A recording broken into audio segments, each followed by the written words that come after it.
기독교 복음이 한반도에 뿌리 내린 것은 하나님의 은혜와 성령의 역사 때문입니다.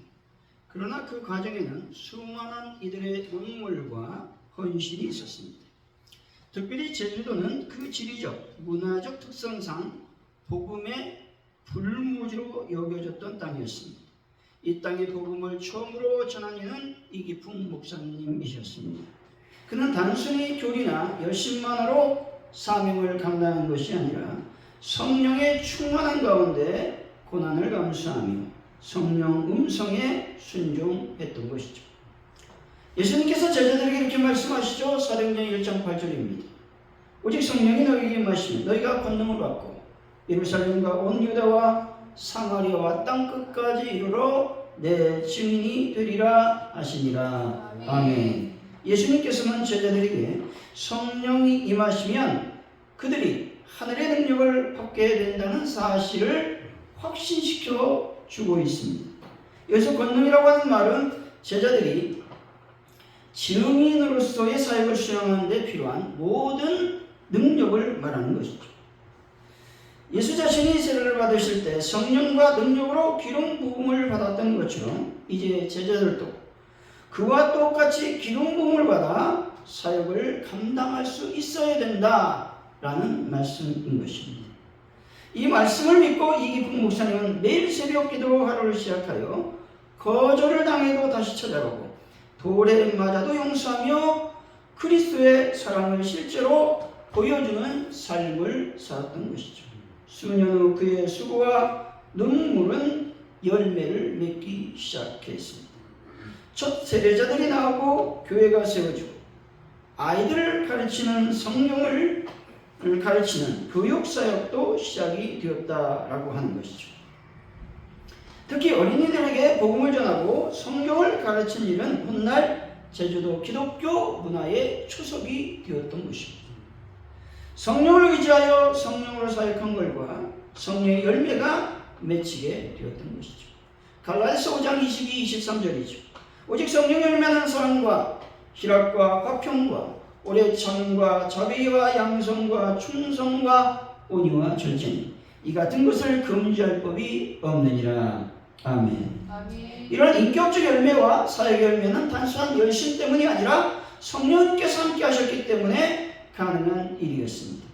이기풍 목사님의 삶과 사역은 한 사람이 성령에 민감하게 반응하고 순종할 때 한 지역이 변화될 수 있음을 보여주는 대표적인 사례라는 것이죠. 그의 제주도 선교는 단지 선교적 사건이 아니라 성령 충만한 사람을 통해 역사하시는 하나님의 손길을 보여주는 생생한 증거였던 것이죠.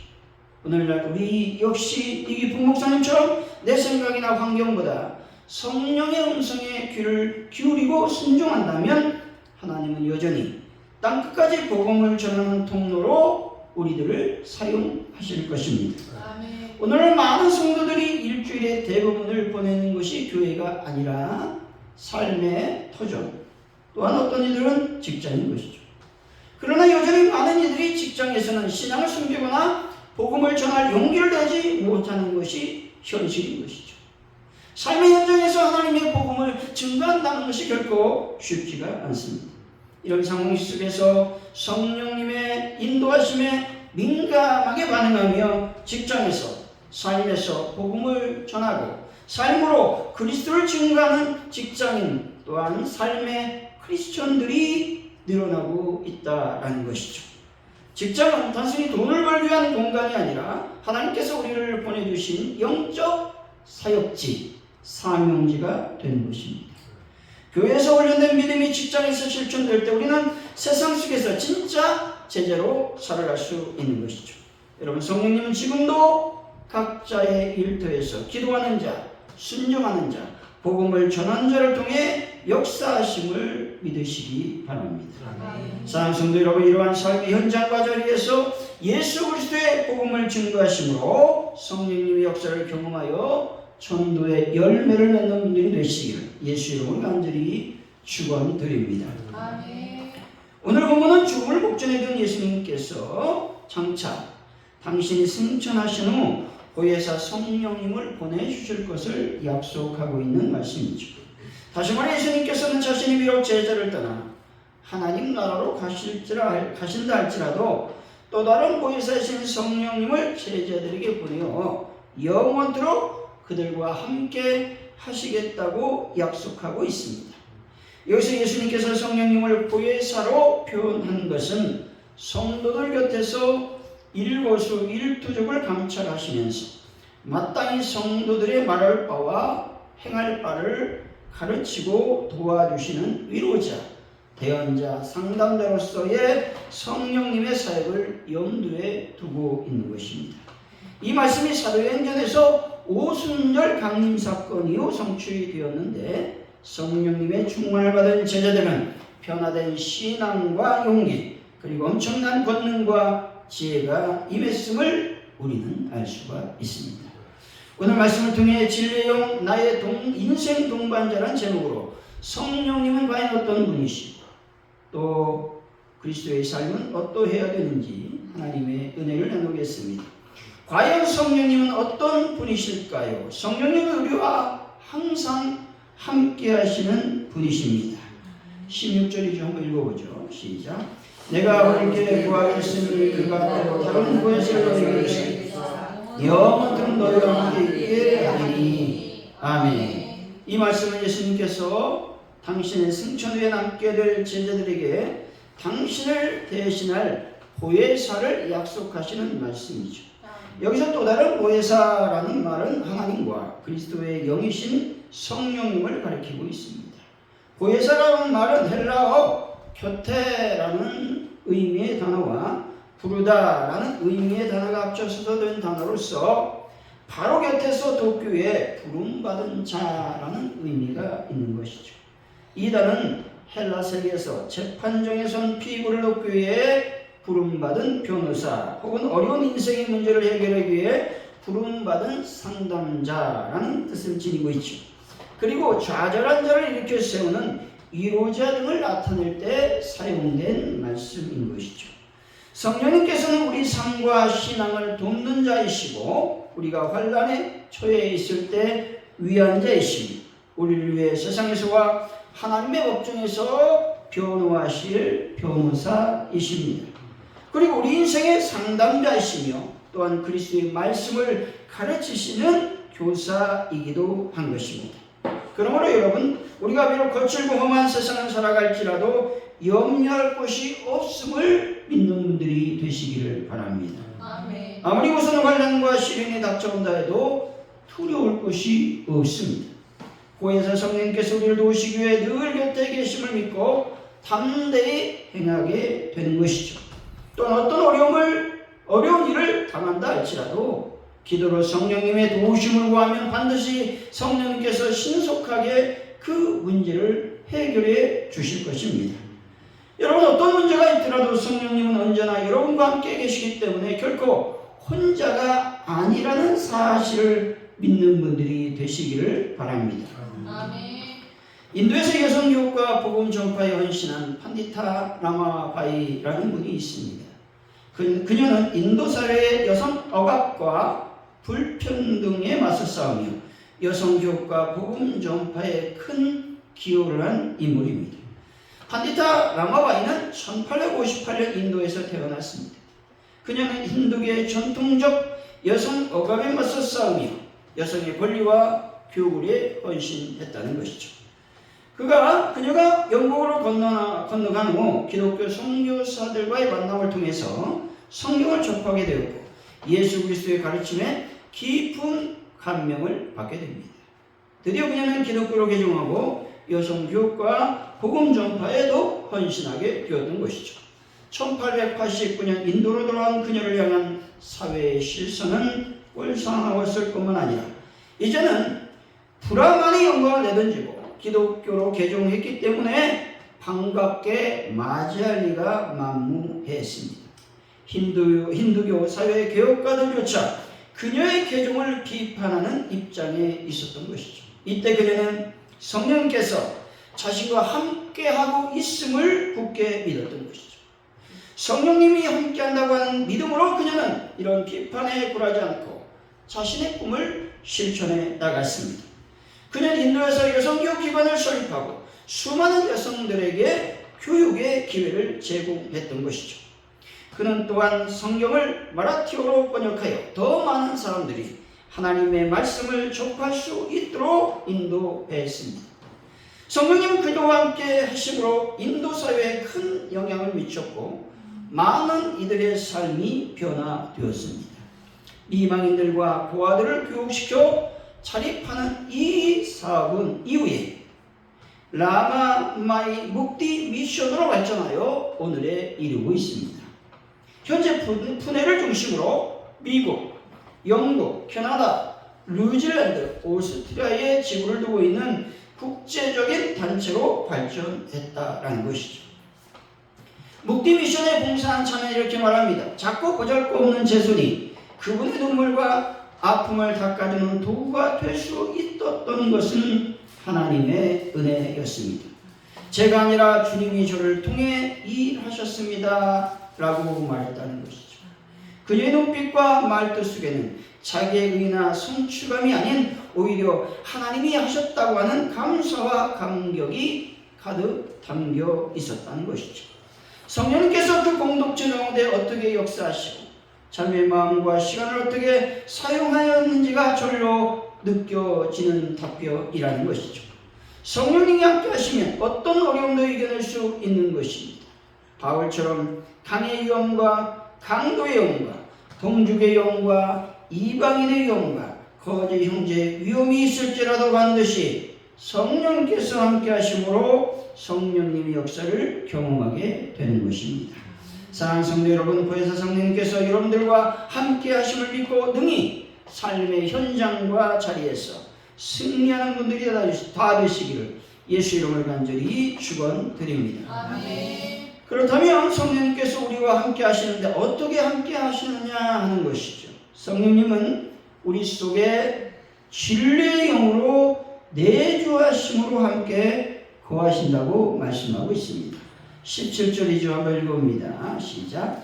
그는 진리영이라 세상은 능히 그를 받지 못하나니 우리는 그를 보지도 못하고 알지도 못합니다. 그러나 너희는 그를 아나니 그는 너희와 함께 거하시며 또 너희 속에 계시겠습니다. 아멘. 여기서 진리의 영은 성도들을 악의 영으로부터 보호하고 미혹되지 않게 진리 안에 거하게 하시는 영을 말하는 것이죠. 다시 말해 성령님은 하나님의 비밀을 간직하고서 모든 성도들을 진리 가운데로 인도하며 자유로 말하지 않고 듣는 것을 말하며 장래를 가르친다고 말씀하고 있는 것이죠. 이 성령님께서는 성도들 가운데 가장 먼저 하시는 일이 예수님께서 메시아이심을 증거한다는 것이죠. 그런데 세상은 진리의 영을 알지 못한다고 말씀하고 있습니다. 이것은 당연한 일이죠. 진리의 영보다 먼저 오셨던 메시아 예수님을 알지 못했기 때문에 그렇습니다. 여기서 말하는 세상은 사단이 지배하고 있으며 미혹한 영이 우는 사자와 같이 산길차를 찾아다니는 영적 영역을 의미하고 있습니다. 예수님께서 이 땅에 오셔서 저들에게 복음을 전하며 회개하고 하나님의 자녀가 될 것을 촉구했습니다. 하지만 그들은 오히려 예수님을 배척하고 십자가에 못 박았던 것이죠. 이런 자들 예수님께서 말씀하신 보혜사 곧 진리의 영을 알 수가 없는 것입니다. 더욱이 진리의 영이 세상 가운데 오셨을 때 예수님께서는 이 세상을 떠난 후였던 것이죠. 때문에 진리의 영이 깨닫게 하시는 일이 없이는 예수님을 알 수도 없고 그 말씀과 교훈을 깨달을 수가 없다라는 것입니다. 아멘. 너희 속에 계시겠다고 말씀합니다. 이 말씀은 성령님께서 제자들과 함께 하시겠다는 말씀으로 교회 가운데 성령님께서 함께 하시겠다라는 의미로 해석해 볼 수 있습니다. 마태복음 18장 20절이죠. 두세 사람이 내 이름으로 모인 곳에는 나도 그들 중에 있느니라. 아멘. 이 말씀을 통해 예수님은 두세 사람이 자신의 이름으로 모인 교회 가운데 성령님으로서 함께 하시겠다는 말씀인 것이죠. 따라서 성령님의 내주하심은 성령님께서 성도들 가운데 직접 거하신다라는 의미인 것이죠. 이런 의미에서 성도의 몸은 성령이 거하는 전이다라고 말씀드릴 수가 있는 겁니다. 성령님은 성도와 좀 더 거리를 두고 있지 않고 가장 가까이 계시며 성도의 마음을 감찰하시며 성도의 필요를 공급해 주시는 분이신 것이죠. 따라서 성령님이 성도 안에 내주신다는 말씀은 가장 친밀한 의미를 나타내는 말인 것이죠. 여러분, 진리의 성령님께서 여러분 안에 계심을 늘 항상 믿는 분들이 되시기를 바랍니다. 김종현 선교사는 이화여대 의대를 졸업하고 산부인과 의사로서 부산 일심기독병원에서 수많은 여성들의 생명과 건강을 지켜왔습니다. 그녀는 환자들의 손을 붙잡고 기도하면서 이렇게 기도합니다. 하나님, 의료 혜택조차 받지 못한 이들에게 가고 싶습니다. 그들을 섬기고 싶습니다. 라고 말이죠. 내주하신 성령님 인도하심이 이 기도를 통해 새로운 길을 열어주셨습니다. 은퇴 후에 평안함보다 사명의 자리로 부르셨는데 바로 미얀마로 향하게 되었던 것이죠. 미얀마는 의료시설이 매우 열악하고 여성들은 기본적인 진료조차 받지 못한 채 방치되어 있는 경우가 많았습니다.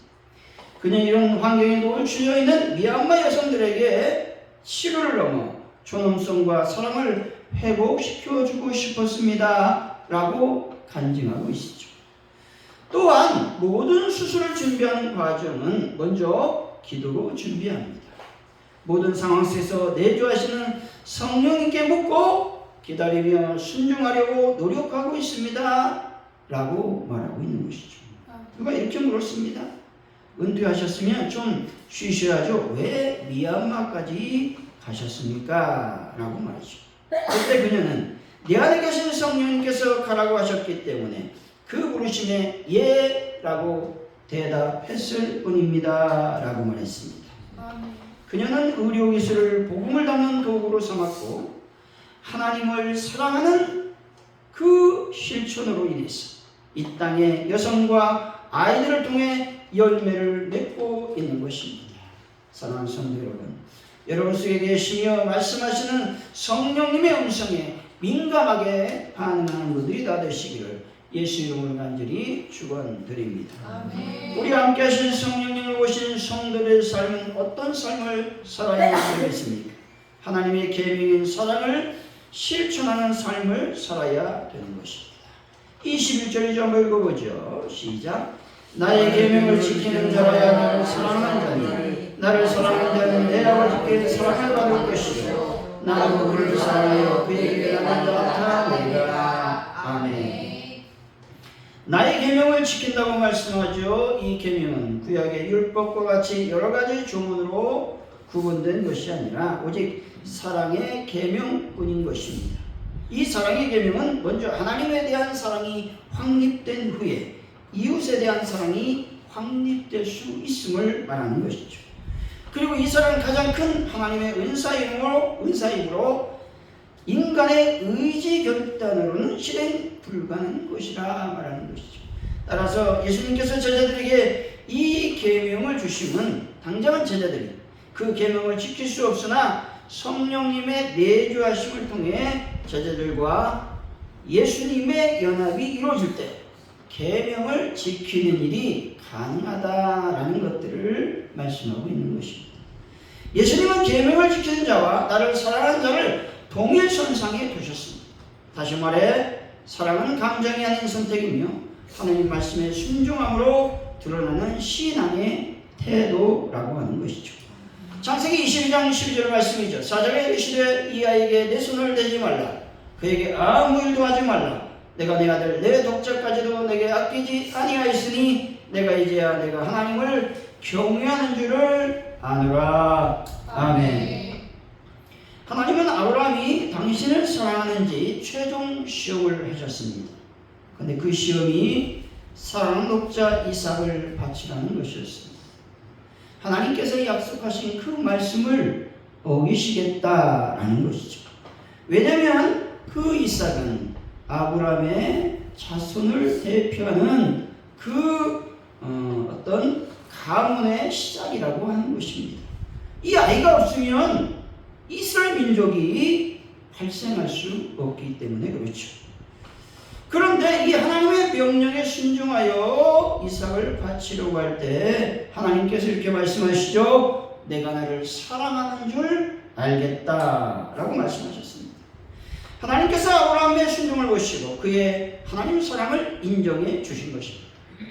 또한 예수님은 계명을 지키는 자를 하나님 아버지께 사랑을 받는다 약속하셨습니다. 하나님의 사랑은 모두에게 열려있지만 순종한 자에게 더 깊은 친밀감으로 임하게 된다는 것이죠. 사랑한다라고 말하는 것이 아니라 사랑하면 하나님의 말씀과 계명을 지킨다고 말씀하고 있는 것이죠.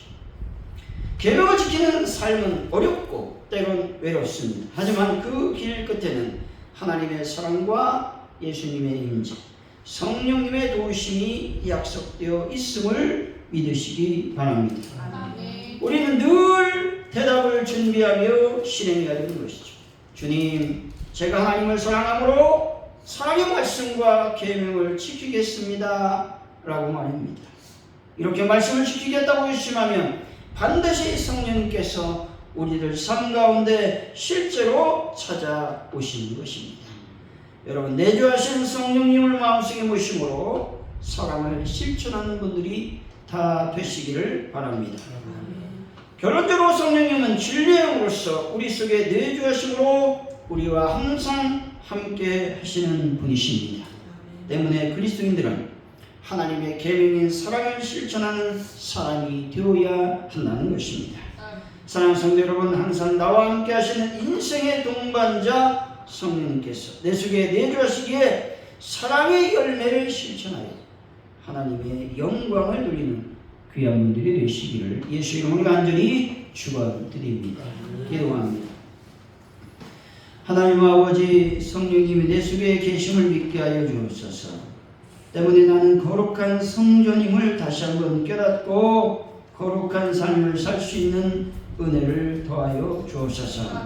내주하신 성령님이 늘 나와 동행하고 계심을 믿습니다. 이제 하나님의 계명인 사랑을 실천함으로 하나님께 영광 돌리는 저희들의 삶이 되게 하여 주옵소서. 감사합니다. 예수님의 이름으로 기도하옵나이다. 아멘.